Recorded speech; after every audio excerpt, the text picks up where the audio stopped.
پاکستان اور دنیا بھر میں دیکھنے اور سننے والوں کو ارشد شریف کا سلام۔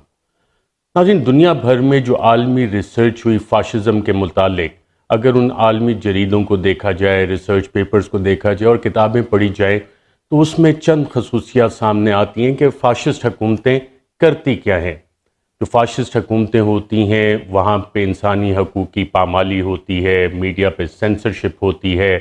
جو اپوزیشن ہوتی ہے اس کو کسی نہ کسی طرح سے کچلنے کی کوشش کی جاتی ہے، تمام حکومتی جو ادارے ہیں ان کو استعمال کیا جاتا ہے، الیکشنز یا تو فراڈ کے ذریعے ہوتے ہیں یا الیکشنز کو مینیپولیٹ کیا جاتا ہے، لوگ جو ہیں ان کی زندگی اور ان کے جو حقوق ہیں، بنیادی انسانی حقوق، وہ پامال کیے جاتے ہیں، اور اس حوالے سے بہت سی انٹرنیشنل سٹڈیز ہیں، آپ بھی وہ جا کے دیکھ سکتے ہیں۔ اور جب ہم آج کے پاکستان پہ ناظرین نظر ڈالتے ہیں تو نظر یہ آتا ہے کہ شہباز شریف اور بلاول بھٹو کی جو مخلوط حکومت ہے اس میں وہ تمام خوبیاں فاشزم کی موجود ہیں جو انٹرنیشنلی کریکٹرسٹکس بتائی جاتی ہیں کہ فاشسٹ حکومتیں کرتی کیا ہیں۔ اس میں ایک اور کام ہوتا ہے کہ جو سیاسی مخالفین ہیں انہیں راستے سے ہٹانے کی کوششیں بھی کی جاتی ہیں۔ آج ہی کی مثال لے لیں، آج سابق وزیر اعظم عمران خان دہشت گردی کے مقدمے میں عدالت میں پیش ہوئے اور 20 ستمبر تک ان کی ضمانت میں توسیع کر دی گئی۔ جو حکومتی پروسیکیوشن تھی وہ آج بھی ایک دفعہ تیار نہیں تھی، کیونکہ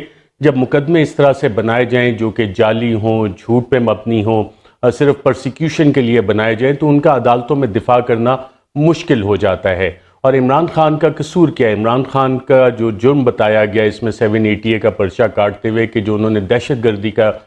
جرم کیا وہ یہ تھا کہ ڈاکٹر شہباز گل جو کہ امریکہ کی ایک یونیورسٹی میں اسسٹنٹ پروفیسر ہیں،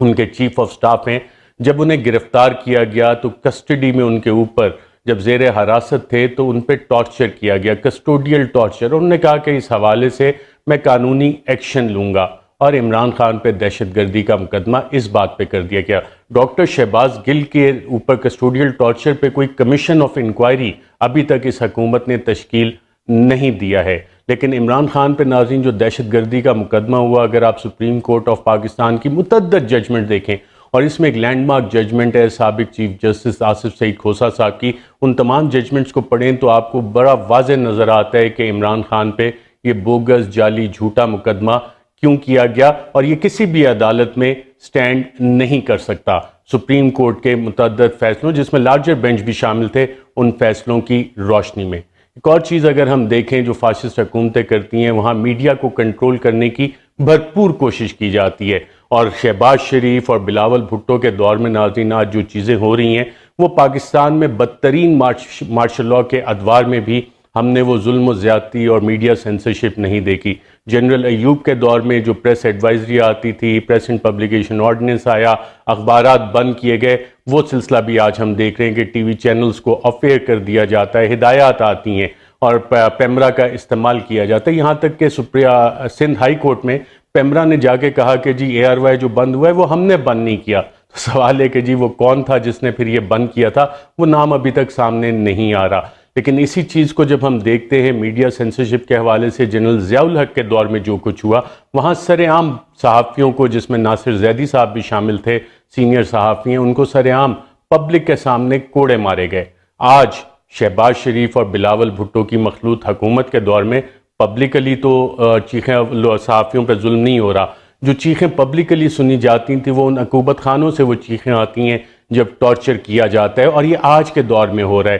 اس بلاول بھٹو کی سندھ حکومت میں بھی یہ کام ہوا جو کہ ہیومن رائٹس کمیٹی میں ماضی میں تو بڑی صحافیوں کے خلاف ایکشن لیتے تھے، لیکن آج بالکل خاموش ہیں۔ اس ظلم اور زیادتی میں شاید شریک جرم ہوں گے اور انہیں سب چیزوں کا پتہ ہے کہ یہ کیا ہو رہا ہے۔ سندھ صوبے میں بہت سی جعلی FIR صحافیوں کے خلاف کاٹی گئیں، سندھ حکومت ہوتے ہوئے، مراد علی شاہ کی حکومت ہوتے ہوئے۔ اور اس میں ناظرین اگر ہم یہ ظلم کی داستانیں گننا شروع کریں تو ہمیں پتہ لگتا ہے کہ نوجوان صحافی جمیل فاروقی، ان کو جس طرح سے گرفتار کیا گیا اور انہیں تشدد کا نشانہ بنایا گیا، انہیں برہنہ کر کے تشدد کا نشانہ بنایا گیا، ان کے جسم پہ یہ نشانات موجود تھے جب وہ باہر آئے اور اسلام آباد انہیں ٹرانسپورٹ کیا جا رہا تھا۔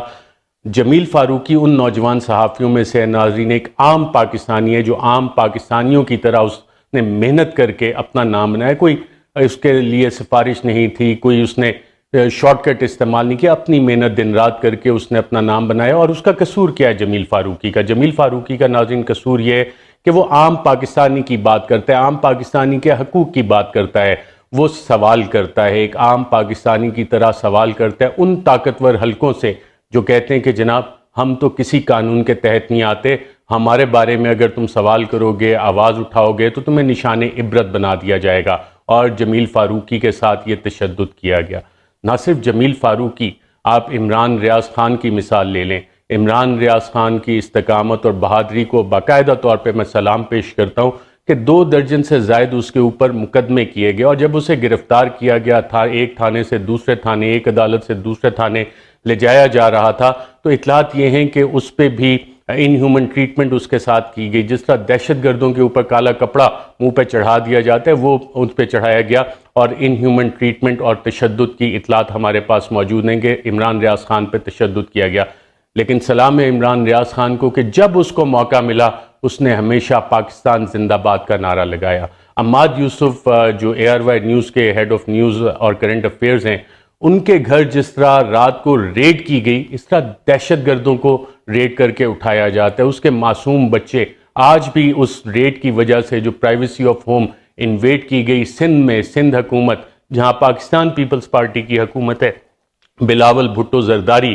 کی پیپلز پارٹی کی حکومت ہے، وہاں سے عماد یوسف کو رات کو اٹھایا گیا، مڈ نائٹ ریڈ کر کے اٹھایا گیا فیملی کے سامنے. اور جس طرح سے دیواریں پھلانگ کے وہاں پہ انٹر ہوئے تھے، وہ کارروائی کس طرح کی تھی؟ خوف و ہراس پھیلانے کے لیے، تاکہ باقیوں کے لیے بھی یہ مثال بنے. اور پھر عماد یوسف کے ساتھ بھی کسٹڈی میں ان ہیومن ٹریٹمنٹ کی گئی کہ تاکہ آئندہ جو شخص محنت کرتا ہے، صبح سے شام تک اپنے کام سے کام تعلق رکھتا ہے، صحافت کرتا ہے، اس کے ساتھ بھی ان ہیومن ٹریٹمنٹ کی گئی. ایاز امیر صاحب پاکستان کی صحافت کا انتہائی معتبر نام، سینئر صحافی، دہائیاں انہوں نے دیکھی اور ہر کسی کو انہوں نے سوال کیا. جب ایک رجیم چینج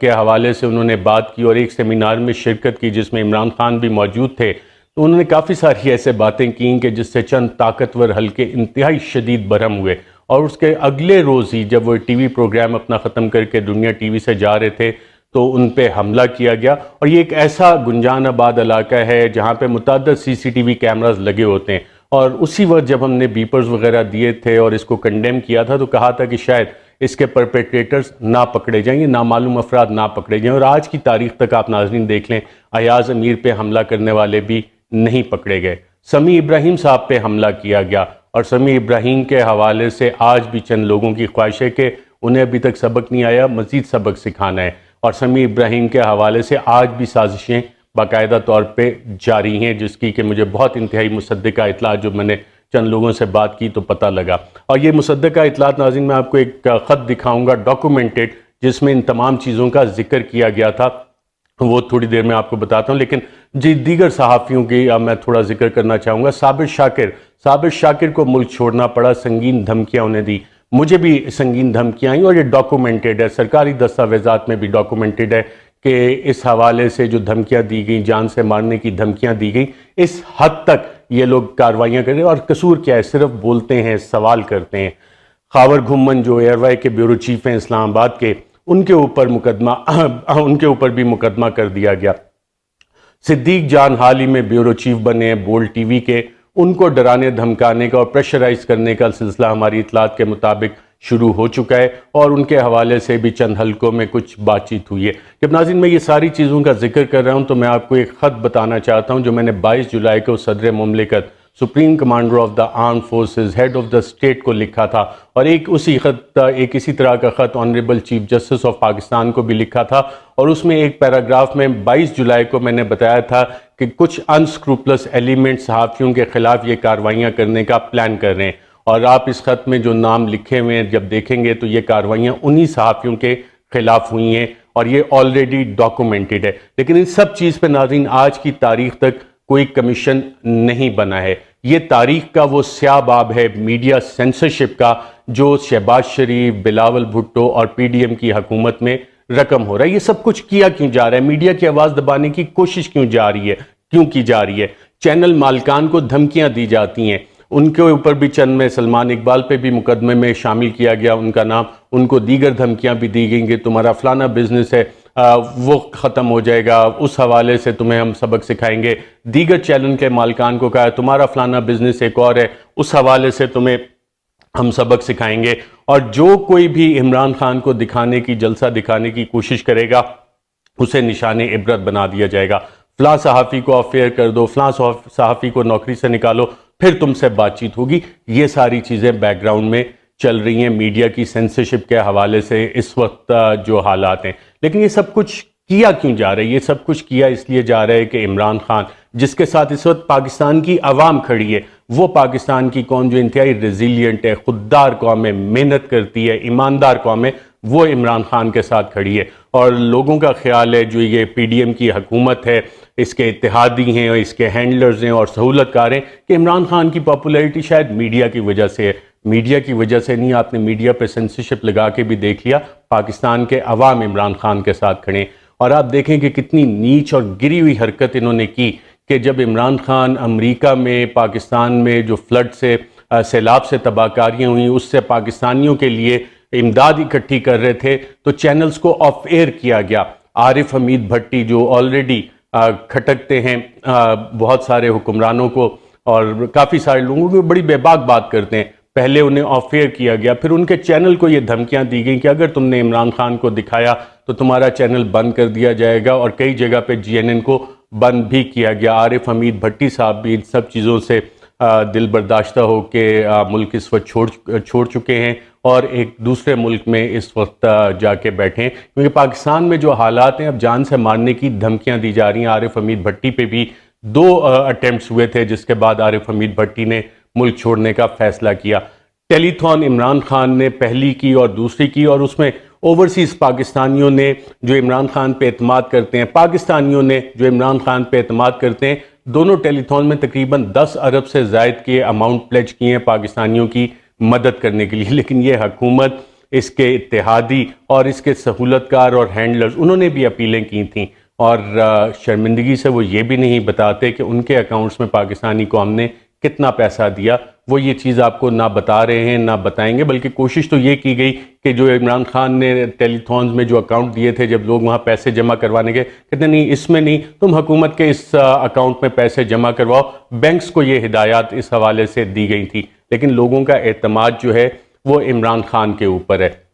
اس وقت ناظرین حکومت کے حالات جو ہیں، اس حکومت کے، اس کے ہینڈلرز کے اور سہولت کاروں کے، وہ باقاعدہ رونے والے حالات ان کے ہوئے ہیں، اور اس کی وجوہات ہیں اور اس کا اظہار بلکہ ہم نے دیکھا بھی کہ ڈاکٹر مفتاح اسماعیل ایک پریس کانفرنس میں ہچکیاں لیتے ہوئے روتے نظر آئے۔ وہ تو پبلکلی چلے رو پڑے، لیکن جو اس کی حکومت کے ہینڈلرز ہیں، سہولت کار ہیں، اور یہ حکومت کے خود چند بند کمروں میں بیٹھ کے اپنا سر پیٹ رہے ہوتے ہیں کہ یہ ہوا کیا ہے۔ ہم عمران خان کے خلاف جو بھی قدم اٹھاتے ہیں، قوم اس کے ساتھ کھڑی ہو کے اس ساری کو ریورس کر دیتی ہے، اس قدم کو۔ ڈاکٹر مفتاح اسماعیل کے رونے کی ناظرین وجہ یہ نہیں ہے کہ انہیں پاکستانی قوم کا کوئی اتنا زیادہ دکھ تھا، اس کی اصل وجہ یہ ہے کہ ڈاکٹر مفتاح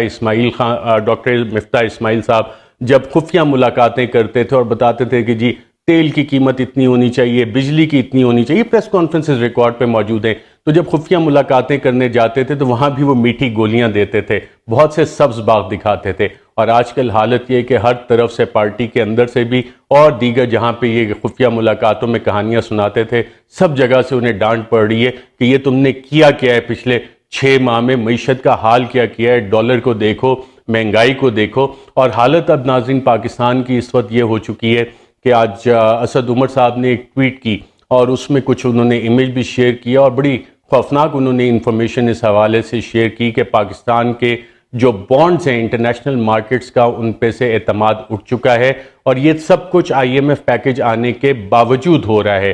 مارکیٹس سمجھ رہی ہے کہ پاکستان شاید ڈیفالٹ کرنے کی طرف جا رہا ہے، اور اسد عمر صاحب نے کہا کہ اس حکومت کا تمام فوکس شاید سوائے معیشت کی بہتری کے،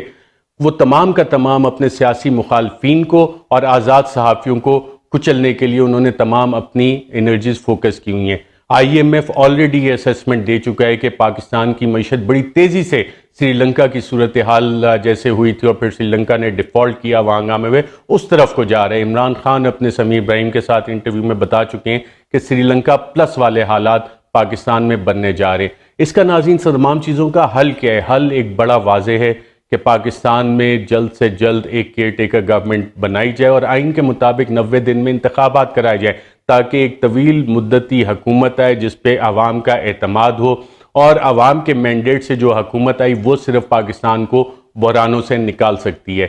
اگر یہ ایسا کام نہیں ہوا اور جتنا اس کو پرولونگ کرتے رہیں گے تو یہ حکومت، اس کے ہینڈلرز اور اس کے سہولت کاروں کے لیے مشکلات میں اضافہ ہوتا جائے گا۔ اللہ آپ سب کی اللہ آپ سب کی مشکلات آسان کرے اور پاکستان کے اچھے دن لائے، اور پاکستان کے لیے ہم سب نے مل کے کام کرنا ہے۔ آج کے لیے ناظرین اتنا ہی، اجازت دیجیے گا، اللہ۔